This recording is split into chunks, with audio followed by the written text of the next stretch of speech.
बिस्मिल्लाहिर्रहमानिर्रहीम। अस्सलाम वालेकुम। मेरा नाम आयशा चौधरी है और मैं सियासी लोग न्यूज़ चैनल के हवाले से आपकी खिदमत में हाजिर हूँ। नाज़रीन, आज हमारे प्रोग्राम में जो आम शख्सियत मधु हैं वो किसी भी तारुफ की मोहताज नहीं है। वो सर्टिफाइड डर्माटोलॉजिस्ट हैं। लेटेस्ट स्किन ट्रीटमेंट के हवाले से और हेयर ट्रांसप्लांट के हवाले से वो अपना लोहा मनवा चुकी हैं। अस्सलाम वालेकुम ma'am and welcome to the show. हमारे पाकिस्तान में जो है वो स्किन जो है उसके अमराज बढ़ते जा रहे हैं, मतलब स्किन की जो बीमारी हैं वो बहुत आम फहम होती जा रही हैं और लोग बेसिकली तो बिल्कुल जानते नहीं है स्किन की प्रॉब्लम्स को। अगर पिंपल्स हो रहे हैं तो कहेंगे आफ्टर मैरिज ठीक हो जाएंगे, कोई बात नहीं।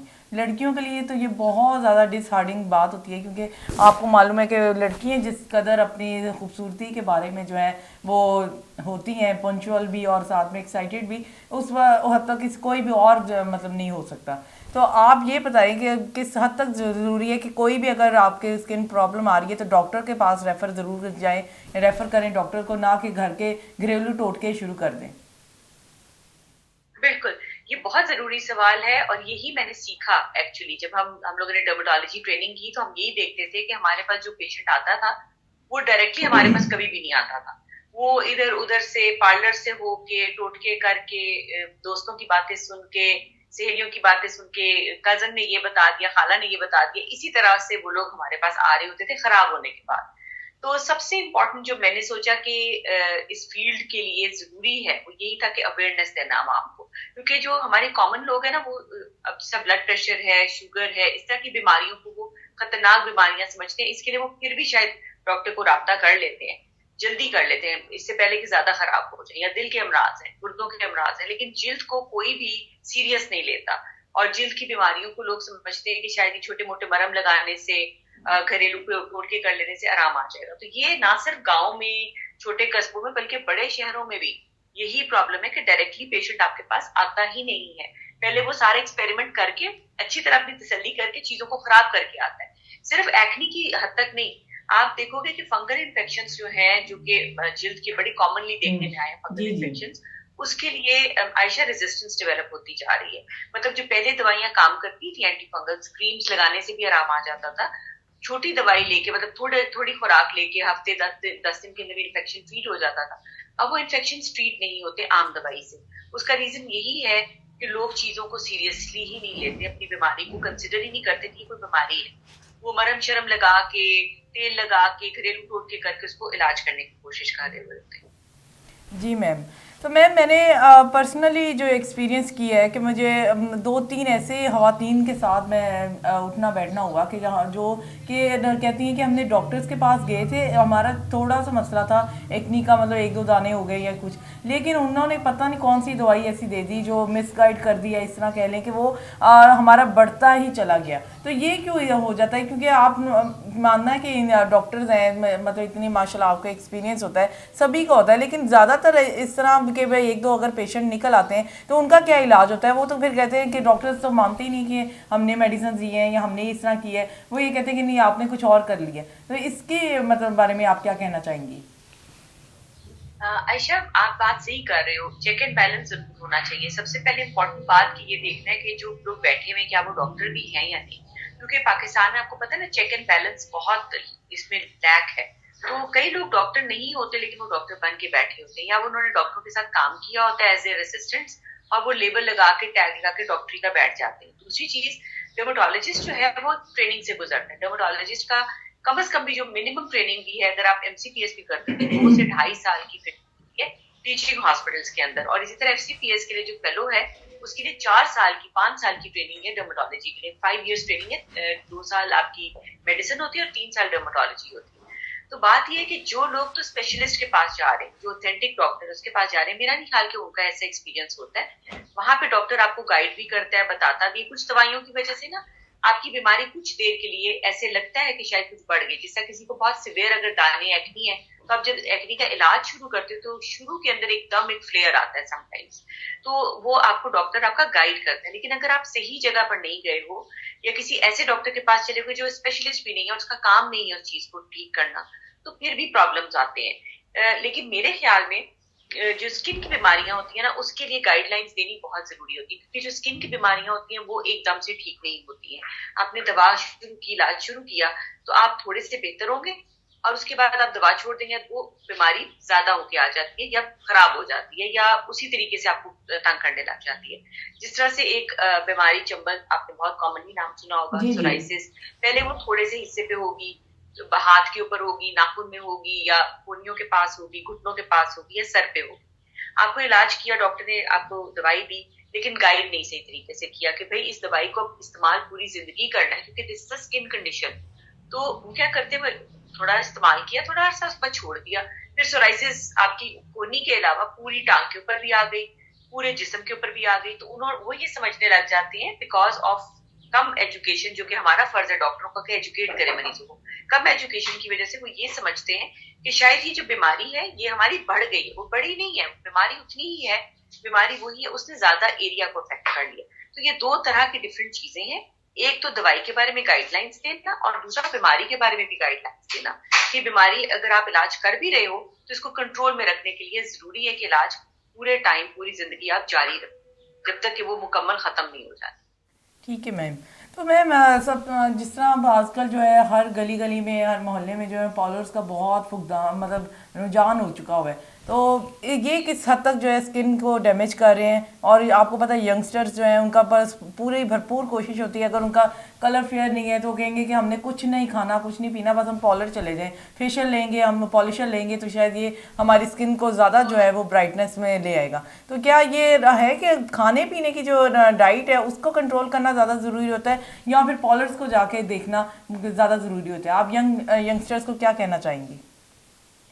देखिए जी, हर एक को शौक होता है अच्छा दिखने का, और स्किन जो है आपका ऐसा ऑर्गन है जो नजर आता है, ठीक है। तो मसला ये है कि हमारी जिस तरह का अभी सोशल मीडिया का भी जो इन्फ्लुएंस है बच्चों के ऊपर, यंगस्टर्स के ऊपर और हर एज ग्रुप के ऊपर, हर किसी का दिल करता है कि हम बहुत अच्छे लगे, हमारी स्किन ब्राइट हो, हमारे बाल अच्छे हो, हमारे नेल्स अच्छे हो।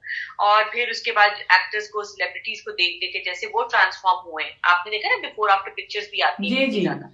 तो सब हर एक का दिल करता है कि हम भी ऐसे करा लें, इसने फलानी चीज कराई है, इसने ये चीज कराई है। तो वो मीडिया की वजह से, प्लस हर फील्ड के अंदर माशाल्लाह आजकल अगर आप देखो, बिजनेस के जो लोग हैं, बिजनेस के साथ जो रिलेटेड हैं, जिनकी कमर्शियल एक्टिविटीज हैं, जो एंकर्स हैं, जो मीडिया से रिलेटेड लोग हैं, इवन पॉलिटिशियंस जो हैं, वो आजकल सब माशाल्लाह अपना ख्याल रखते हैं, जिम जाते हैं, फिटनेस का भी ख्याल रखते हैं, इस तरह स्किन का भी ख्याल रखते हैं। तो एक अंधाधुंध एक रुझान हो गया है गोरे होने का, एक अंधाधुंध रुझान हो गया है फिलर्स लगवाने का। हम अपनी चीक्स पे फिलर लगा लें, हम अपने लिप्स के ऊपर फिलर, हम अपने आप को चेंज कर लें। एक और आपने कॉमनली नाम सुना होगा माइक्रो ब्लेडिंग का, कि अपनी जो आईब्रोज होती है उसकी शेप अप करा लेते हैं परमानेंटली। सेमी परमानेंट मेकअप का रुझान हो गया, हमें मेकअप ना करना पड़े, हम हर वक्त ऐसे लगे कि हम नेचुरली इसी तरह ही। लोग जो है वो सेमी परमानेंटली अपना आई लाइनर लगवा लेते हैं, लैशेस लगती हैं लड़कियों को, आपने ये भी देखा होगा पार्लर्स के अंदर एक्सटेंशंस लग जाती है, लैशेस की पर्मिंग हो रही है। तो बहुत हम ऐसे जमाने में अभी बैठे हुए हैं, ऐसे जमाने में हम आ गए कि हमारे पास प्रेशर्स बहुत ज्यादा है, सोशल प्रेशर्स बहुत ज्यादा है, इन्फ्लुएंस बहुत ज्यादा है, चीजें बहुत ज्यादा अवेलेबल है। तो इसकी वजह से डेफिनेटली खराबियां पैदा होती हैं, और हम एज डर्माटोलॉजिस्ट अपने क्लिनिक में बैठ के चीजें देख रहे होते हैं। लेकिन पाकिस्तान में गोरे होने का रुझान जितना ज्यादा मैंने देखा है, उतना मेरे ख्याल में मैंने ये साउथ ईस्ट एशिया में बहुत ज्यादा गोरे होने का रुझान, क्रीम इस्तेमाल करके लोगों ने अपनी स्किन तबाह की हुई है, थिनिंग कर ली हुई है, स्किन के ऊपर दाने निकल आते हैं, चेहरे पे बाल आ जाते हैं, फाइन जो होती है वो ब्लड वेसल्स नजर आने लग जाती है, इतना रेड हो जाता है चेहरा थोड़ा सा भी धूप में निकलने से कि लगेगा कि स्किन फटने वाली हो गई है। तो ये सारी चीजें मैंने देखा है कि हमारे जब क्लिनिक्स में बैठते हैं सारा दिन, आधा टाइम हम लोगों को समझा रहे होते हैं कि आपने अंधाधुंध चीजों को, ट्रेंड्स को फॉलो नहीं करना। और पाकिस्तान के लिए, और खास तौर पे जो हमारा एशियन रीजन है, साउथ ईस्ट एशिया वाला रीजन है, उसमें मैं कहती हूँ have a beautiful and healthy skin. Do not go for white skin और फेयर स्किन, बिकॉज फेयरनेस कोई क्राइटेरिया नहीं है हसीन होने का, ये हमारे इलाके के लोगों ने बना लिया। जी मैम। तो मैम वैसे आप क्योंकि इस फील्ड में भी हैं डर्माटोलॉजिस्ट की, और साथ में आप देखते हैं कि पूरी दुनिया में हम इस फील्ड के हवाले से कितना के पीछे हैं या कितना के हम आगे जा सकते हैं, इस हवाले से कुछ कहिएगा। आयशा, मैं कहूंगी कि पाकिस्तान के डॉक्टर्स जो है वो वन ऑफ द बेस्ट है अल्हम्दुलिल्लाह दुनिया में। हमें अल्लाह ताला ने बहुत बेस्ट जो है कौम बनाया है, हमारे दिमाग बहुत अच्छे हैं, हम मेहनती कौम है। अगर आम बाहर के लोगों के साथ कंपेयर किया जाए, बाहर के डॉक्टर शायद हमसे आधे से भी कम काम करते हैं, हमसे बहुत ज्यादा फैसिलिटीज में रहते हैं, उनका ट्रेनिंग सिस्टम हमसे बहुत स्मूथ है, बहुत बेहतर है, बहुत कन्वीनियंट है डॉक्टर्स के लिए। वो पे भी अच्छी ले लेते हैं, उनके लिए फैसिलिटीज भी बहुत अवेलेबल है। हमारे पास वो सारी सहूलतें नहीं मौजूद, लेकिन हमारे डॉक्टर्स बेहतरीन डॉक्टर्स हैं दुनिया के। जो जहाँ पे हम लैक करते हैं ना, हम रिसर्च में लैक करते हैं। हम चीजों के लिए जितनी रिसर्च चाहिए है, बीमारियों के लिए जैसे डेटा कलेक्ट करने की जरूरत है, जैसे एक्सपेरिमेंट करने की जरूरत है, वहां पे हम लैक करते हैं। तो only area we are lacking is the research area. Otherwise सलाहियतों की या किसी चीज की कमी नहीं है। हमारा डॉक्टर जितना है ना, वहां के डॉक्टर हैरान होते हैं कि तुम इतने घंटे काम करते हो, तुम लोग का ये रोटेशन कर, तुम लोग का ये स्केड्यूल होता है जब तुम लोग ट्रेनिंग करते हो, तो वो शॉक्ड हो जाते हैं। मतलब मैं अपने पाकिस्तानी डॉक्टर्स को सुपर ह्यूमन समझती हूँ कि वो अपने फैमिली को भी देख रहे हैं, अपने घर भी चला रहे हैं। लड़के ज्यादातर जब ट्रेनिंग में आते हैं तो उनको फैमिलीज को की रिस्पॉन्सिबिलिटीज भी लेनी पड़ती है, और बहुत कम पैसों के ऊपर, बहुत कम स्टाइपेंड के ऊपर वो लड़के काम कर रहे होते हैं और बहुत मेहनत से कर रहे हैं। इसी तरह लड़कियां, मैंने खुद भी देखा है कि being married when I entered into my house job and my training, और बच्चे भी मेरे माशाल्लाह थे, ट्रेनिंग के अंदर भी मेरे बच्चे थे, तो बहुत मुश्किल होता है, बहुत चैलेंजेस हम लोग फेस करते हैं। जी मैडम, हमें हदीजा चौधरी ने ज्वाइन किया है टेलीफोन लाइन पे, वो आपसे एक सवाल करना चाहेंगी। अस्सलाम वालेकुम, मेरा नाम हदीजा चौधरी है और डॉक्टर साहिबा वेलकम टू द शो। मैं सियासी लोग के हवाले से आपसे सवाल करना चाहती हूँ कि जिन खवातीन में स्पेशली प्रोटीन्स सही से डाइजेस्ट ना कर सकती हों, जैसे कि मेरे साथ ही इशू है, हाई प्रोटीन्स लूँ तो मेरी स्किन पे दाने हो जाते हैं, मतलब जिसे आप आम फहम जबान में कहेंगे गर्म चीज़ें सूट नहीं करती, तो उनके लिए आप क्या सजेस्ट करेंगी? और वाटर इनटेक भी अगर वो सही रखें, फिर भी प्रोटीन्स ना ले पा रही हो, उनको बॉडी वीकनेस भी हो, और अगर ले लें जैसे सर्दियों में ड्राई फ्रूट खा ले तो एक्नी हो जाता है, तो उनके लिए आपकी क्या सजेशन होगी? प्लीज जरूर बताइएगा। Thank you. जी ठीक है। अच्छा सही है खदीजा। अच्छा, ऐसा है कि कुछ लोगों को ये डेफिनेटली ये दिमाग में एक चीज होती है कि हम ये चीज खाते हैं तो हमें दाने निकल आते हैं, या हमें एलर्जी हो जाती है, या जिल्द के ऊपर खारिश शुरू हो जाती है, रेड निशान बन जाते हैं। फूड एलर्जीज बड़ी कॉमन है, फूड एलर्जीज होती हैं लोगों को, प्रोटीन्स के साथ भी लोगों को एलर्जीज होती हैं। कभी कभी कुछ ऐसी डेयरी प्रोडक्ट्स भी हैं, उसके साथ भी दाने ज्यादा निकल आते हैं चेहरे पे, कुछ लोगों को नहीं सूट करता। इसके अलावा कुछ फूड्स ऐसे होते हैं उसके अंदर, क्योंकि आजकल आपको पता है कि जानवरों को बहुत से टीके लगाए जाते हैं ग्रोथ जल्दी करने के लिए, मुर्गियों को, इन सब चीजों को, तो इसकी वजह से फीमेल्स के अंदर भी देखा गया है कि जो पॉलिसिस्टिक ओवरीज है वो बड़ा कॉमन होता जा रहा है, उसकी वजह से चेहरे पे भी दाने आते हैं, बाल भी आते हैं, और पीरियड्स भी डिस्टर्ब हो जाते हैं बच्चियों के। तो इन चीजों का ख्याल रखना है। अगर आपको लगे कि मुझे किसी एक स्पेसिफिक फूड की वजह से प्रॉब्लम हो रहा है, तो आप अपने डर्मेटोलॉजिस्ट के पास जाएं। अगर तो फूड एलर्जीज है वो आपको चेक करेगा, आपके ब्लड के अंदर IgE लेवल्स चेक होते हैं, उससे आपको फूड एलर्जीज या कोई भी जो एलर्जीज हो रही है उसका अंदाजा हो जाता है, तो आप उस फूड को अवॉइड करने लगते हैं। तो लेकिन प्रोटीन्स, खास तौर पे आपने सही सवाल पूछा कि अगर आप प्रोटीन ही नहीं खाओगे तो फिर आपकी जिल्द का क्या बनेगा। ऑफ कोर्स प्रोटीन की वजह से आपके बाल बनते हैं, प्रोटीन की वजह से आपके नेल्स बनते हैं, प्रोटीन की वजह से आपकी जिल्द बनती है, बिकॉज वो बिल्डिंग ब्लॉक है। आप ये समझो कि एक जो इमारत खड़ी है उसके अंदर जो ईंटें लग रही है वो प्रोटीन से बनी हुई है। तो ऑफ कोर्स अगर आप प्रोटीन्स नहीं लोगे तो हर चीज अफेक्ट होगी, आपकी जनरल हेल्थ भी अफेक्ट होगी। ऐसी सूरत में हम लोग एक चीज जो हमें कंसिडर करनी चाहिए, वो हम इन्फ्लेमेटरी बाउल डिजीज को भी कंसिडर करते हैं कि खुदा ना खासा किसी को IBS तो नहीं, इन्फ्लेमेटरी बाउल सिंड्रोम, जिसमें डाइजेशन ओवरऑल आपकी अफेक्ट हो रही होती है, या कोई और जो है वो आपकी गट की प्रॉब्लम तो नहीं है ऐसी कि आपको इतनी बदहजमी हो रही है कि आप बिल्कुल अब्सॉर्ब नहीं कर सक रहे हो। और फिर ऑफ कोर्स हम लोग प्रोटीन्स को चेंज करके भी देते हैं। There are other forms of proteins जो हम आपको खिलाते हैं, पाउडर फॉर्म में है, कोलेजन भी मिलती है, कोलेजन के ड्रिंक्स भी मिलते हैं, बहुत सी और चीजें भी फिर हम आपको ऐसे ऐसे इंट्रोड्यूस करवाते हैं और एलर्जीज को कंट्रोल करने की कोशिश करते हैं। तो that is how we go about it. और एक्नी तो डेफिनेटली फ्लेयर होती है कुछ लोगों को खाने पीने की चीजों के साथ, तो उनके लिए फिर हमारे पास टॉपिकल ट्रीटमेंट्स हैं, फेस वॉशेज हैं, थोड़ी ऐसी चीजें हैं कि आपकी हेल्प आउट आप होते रहो, क्योंकि उसमें ऑयल अगर ज्यादा बनने लग गया है तो हम ऑयल की प्रोडक्शन को कंट्रोल करते हैं और क्लीनिंग ऑफ द स्किन के ऊपर ज्यादा फोकस करते हैं। तो that is how we manage. क्योंकि हर पेशेंट डिफरेंट होता है, हर एक की रिक्वायरमेंट फर्क होती है, तो हम हर एक के ऊपर सेम चीज अप्लाई नहीं कर सकते। बट ये 2-3 चीजें इंपॉर्टेंट है जिसको हम डेफिनेटली एज डॉक्टर्स कंसीडर करते हैं। जी डॉक्टर साहिबा, मैं लास्ट में यही पूछना चाहूँगी कि आप अपने फैमिली के हवाले से थोड़ी बात करना चाहेंगी तो ज़रूर बताएं हमारे नाजरीन को कि आपके मतलब कितने बच्चे और किस तरह आप मैनेज करती हैं घर को भी और प्रोफेशन को भी। जी मेरे माशाल्लाह 2 बेटे हैं, और जब मैं मेडिसिन में थी तो उस वक्त तो चलो गुजारा कर लिया मैंने, बिकॉज आई वॉज मैरिड। लेकिन उसके बाद जब बच्चे हो जाते हैं हाउस जॉब के अंदर, तो इट वॉज डिफिकल्ट। तो मेरे पेरेंट्स ने मुझे बहुत हेल्प किया, मेरी अम्मी ने मुझे बहुत हेल्प किया उसके अंदर, क्योंकि आपको कहीं ना कहीं सपोर्ट सिस्टम चाहिए। और पाकिस्तान में मैं कहती हूँ कि ये एक बहुत बड़ी ब्लेसिंग है कि आपके जो फैमिली सिस्टम है वो आपको सपोर्ट करता है, स्पेशली बेटियों को।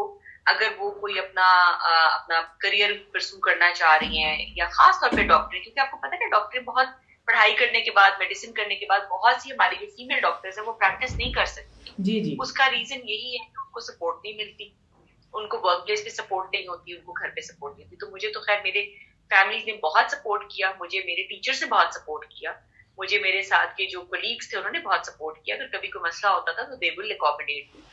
और यही है कि मिलजुल के ही होता है। ये सारे जो आप अचीव करते हो चीज, ये एक सिंगल हैंडेडली आप नहीं कर सकते, मेहनत आपकी होती है, लेकिन ऑफ कोर्स अल्लाह ताला की बीच में मेहरबानी और आपकी फैमिली की सपोर्ट। तो ये इस तरीके से, लेकिन ये कि आपको अपने टाइम टेबल अकॉर्डिंगली मैनेज करना पड़ता है। जिस तरह से मैं कोशिश करती हूँ कि काम जो है मैं 4 बजे तक 4:30 तक रैप अप कर लूँ। उसके बाद मेरी और प्रोफेशनल कमिटमेंट्स है, जिस तरह मैं प्रेजेंट करती हूँ इंटरनेशनली, मैं लेक्चर्स भी बहुत ज्यादा मुझे शौक है लेक्चर्स करने के लिए, इंटरनेशनली जाती हूँ। उसमें जाहिर है जब बच्चे छोटे होते हैं तो आपको मिस भी करते हैं, आपको 2-3 दिन घर से दूर भी रहना पड़ता है। तो ये चीजें तो लगी रहती हैं और ये पूरी जिंदगी चलती रहती हैं। बच्चे बड़े भी हो जाए तो वो बड़े नहीं होते, माओ के लिए बच्चे ही रहते हैं। जी मैम, बहुत शुक्रिया आपके टाइम का, और आपके ये ख्यालात और जो आपकी गुफ्तगू है ये नाजरीन ने सुन ली। और नाजरीन को मैं यही कहना चाहूँगी कि आप जो है अपने कोई भी, अगर आपकी स्किन के रिलेटेड, हेयर रिलेटेड या कोई भी मसला आपको लग रहा है, तो आप अपने घरेलू टोटके जो है थोड़े से अवॉइड करें और फ़ौरन जो है डॉक्टर से कंसल्ट करें, क्योंकि डॉक्टर्स जो जानते हैं वो आप नहीं जानते। लास्ट में यही कहूँगी कि आप हमारे प्रोग्राम को लाइक करें, शेयर करें हमारी वीडियोस को, ताकि हम जान सकें आपको हमारा ये प्रोग्राम कैसा लगता है। शुक्रिया और अल्लाह हाफिज़।